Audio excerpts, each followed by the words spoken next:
Is claymation complicated? 3 levels of dealing with prop making and filming the stop motion animations. So anyone starting off with claymation or even veteran seasoned into the art knows that there are various kinds of opportunities in this field. You could literally do quite a bit of things that people don't really gloss over as much. Like you could like from what I've done so far on this channel, I'll cross winter formerly as I've done tutorials behind the scenes after making the initial films that still proved quite its own wake of what I was able to do with it. I entered a competition or two. I've actually done one of those in particular with an actual voice actor. If you know, you know. And then I've actually managed to share quite a bit of what I knew with some other people who were interested in it. The list goes on.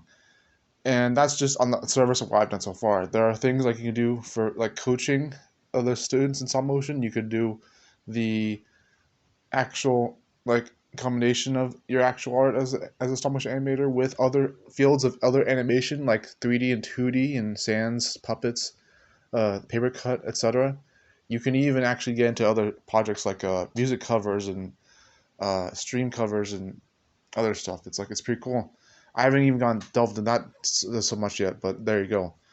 So stop motion has quite a field of its own, ranging from the fact that you actually literally get these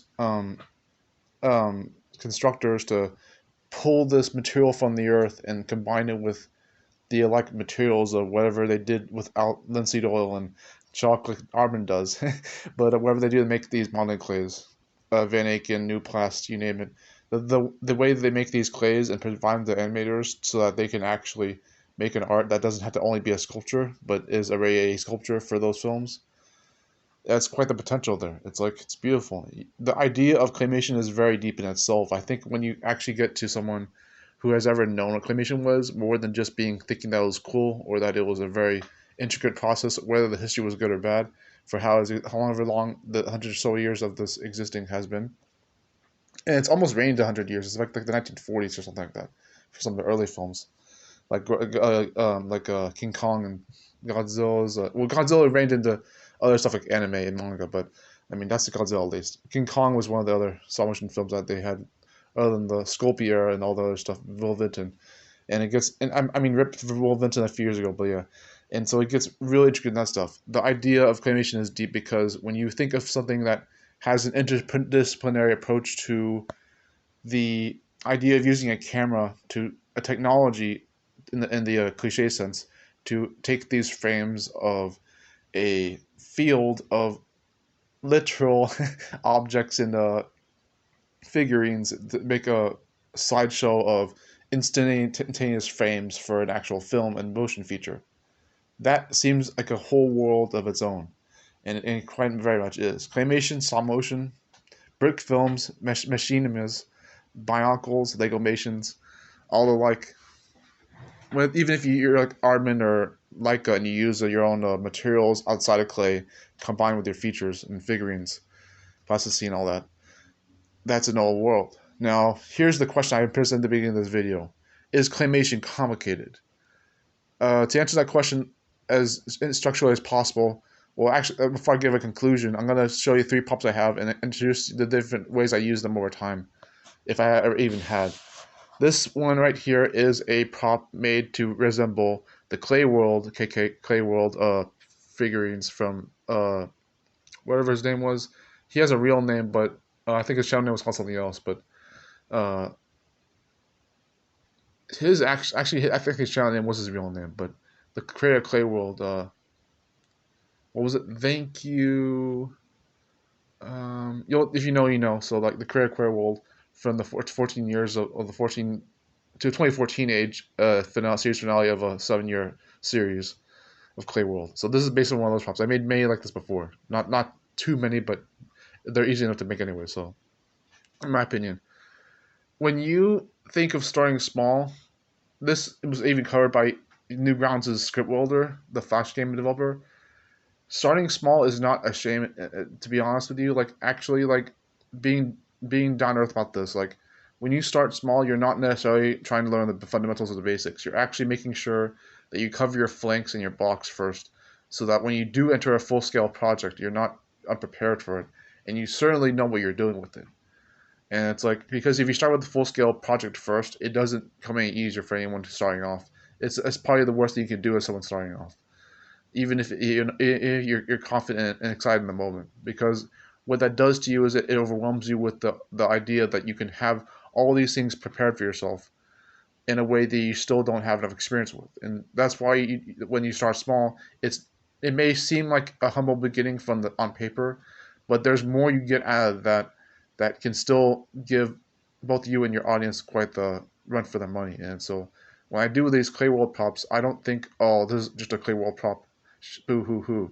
No, it's hard enough just doing this, and it's also like it's got its own features for itself. I think people will still enjoy claymation, thinking it's cool and all that, but they appreciate the art in itself no matter what it is. But that being said, the clay world probably takes about like 10 or 20 minutes to make if you're intentional and focused about it. If it teaches you the motor skills necessary to actually sculpt clay props, and then you're able to just work with the motor skills on your actual fingers and hands and see if you're strong at the animation. Otherwise, you could exercise. I did a little bit of that lately, but and then you can see if you know how to animate and sculpt at the same time, and even later if you want to think of it that way. But yeah, Clay World. The idea, by the way, of actually being someone who so-called starts with fundamentals is that you learn what you're getting yourself into. If you don't want to actually be a claymation animator, then you get to learn that too. And it's like what you don't want or what you do. And there's a bit of a contrast for even the people who do choose this, what they realize getting into it that they may not like, and they still do want to keep doing it. And it's like yeah, that's art for you, art and animation. But that being said, I think one thing to cover for this first arc of 3 is that claymation is not just the clay or the film. It's what you make of it. But it helps if it's actually what people expect it to be. But we'll get into that in the second arc, which is actually the tribute. Now, the tribute is, I had this covered in a few other videos, but the prop, I mean. This test subject blue prop I have. The tribute or the parody is a way to approach claymation, in this example at least, and other animation projects, and even art in general, art projects in general, and other commission types, that becomes easier with time because the first right off the bat it's easier because you know you're working with something that has a tangibility, because you can look at something that's pre-filmed, pre created, uh, pre in because a copyright whatever could be its own thing, but I mean I use that loosely as a positive example. I mean that like when something already exists, basically you know what to look for when you're trying to work with when you're trying to sculpt and animate for it, and then you know how to even the impressions given by the emotional context of that project and series, you know what to work with, and then you can still use that to learn from, and then people who see you do that will be like, wow, you gave more out of that from your own efforts than even the people who made this themselves. Not to shit on them, but but it's like but it comes, that's the idea of a parody and tribute. It could be a positive or negatively charged way to do it, depending on the attitudes of the mimicker. But when I made this prop, for example, a few days ago, I wasn't just thinking, oh, it's going to be hard to make this prop in an hour, which it took 30 minutes, by the way. And I wasn't thinking, how do I make this a claymation all the time? I mean, I would have eventually, but what I was thinking primarily was, how can I make this something that is not only based on something that I didn't make myself, but can still have an impression from my end as the channel animator, and see if I can still put my own creativity into this pre-established art. That is probably the essence of what a tribute and a parody is that it's something that allows you to invest in those pre-established creativities in a way you can still make new yourself. But that's with a tribute and a contribution. When you do that with a tribute and parody, you're able to introduce that world and help the people who made that originally, and even the people who liked it originally. And then that's usually one of the primary reasons for some people doing that. But it's healthy just to mimic anyways. It's healthy to mimic and be a optimistic or constructive copycat kind of thing. When tributes and parodies aren't bad in themselves, they're just helpful as building blocks. But one of the positives is obviously being able to work with something that already exists. So you have to spend too much time in your writer's block, if you know what I mean. And then we finally have something that's similar to tributes and parodies, which is the creative spin-off. This is actually a red redead. It's the redeads in the original Wind Waker Zelda game were actually blue, with some of these color schemes in reverse order. The reason I made a red redead was for actually a video on the same channel, which was actually the experiment I did, which by the way is kind of the intention I'm going to try to get in a second too. Is that it was an experimental video. It had a bit of philosophy in there, had a little bit of playful writing in there, if you know which video that is. But the purpose of making the red redead wasn't just to be creative or experimental. It was to work with what I already knew, combine it with my own creativity, spin that a little further, which is similar, but you know. But that gets into even another dilemma, which is when do you finally, if you're ready, work on something that's totally unique that you don't necessarily have to make your own, but it could still be unique. And if even is already unique and only from your own imagination, what do you do by that point? This is the Soldier of the Stones prop. I had tied it to a magnet. I had to slip it out for a second, but yeah. Soldier of the Stones prop. You may have seen that claymation a long time ago, but this guy was a bipedal character with two arms that broke off in the fight of multiple stones, and I kept him ever since. He was easy to keep steady, but this is either an original OST style prop, as an original character prop, OC prop, or it's just something that came out of an idea that I had, which it did. It was inspired by stick figure animations, but I was going to make an actual stick figure instead of this guy, but he came about anyways.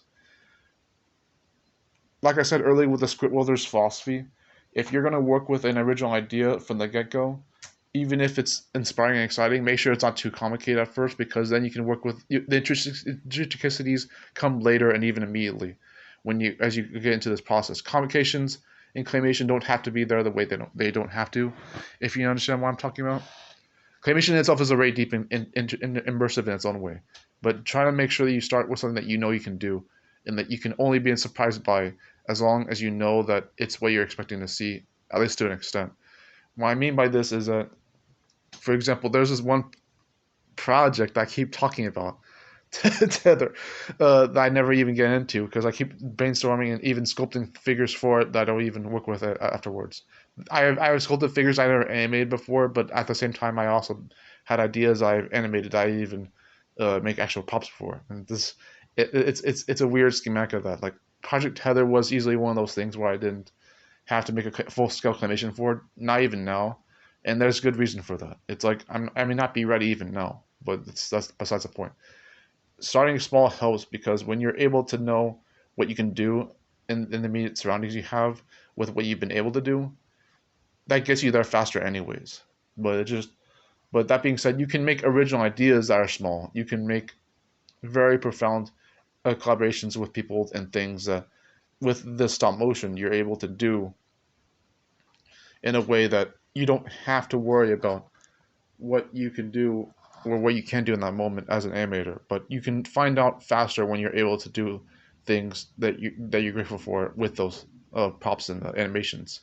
I know I worded the hell out of this 15-minute video, but there's your quick tutorial video for September 2023, and tutorial behind the scenes or whatever. But we'll release maybe a claymation vlog at some point, but that should be it for now. I'm gonna give it one more minute before I stop talking and close the video. But those were the three arcs: the tribute, the fresh, fundamental, simple claymation style thing, and then original ideas and projects, and then what have you.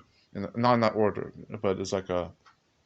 And then, like I said at the very beginning of this video, you have a lot of opportunities as an animator. You're able to sculpting and filming and editing are just some of the things you can do on your own. But the collaborations, even if you can't reach them right away, you can still try to open yourself up for a better portfolio. And the portfolio doesn't have to build it right away even then. You can still have ways to look at what you're able to do a little bit of that. Even if you don't think it counts as a portfolio, just practice with it, and you'll get there over time. But building the receipts in the portfolio does take time, even if it's not as legitimate in your own image. But I'm pretty sure you have more with that than you already can. If you're interested in claymation in the first place, you already know that there's something already there for yourself, if you believe. So, take care, guys. This has been another tutorial behind the scenes video, and I won't have a thumbnail for this, but it'll just be on like YouTube for the time being on this random week. Yeah, take care. Formerly our Crossman, still is.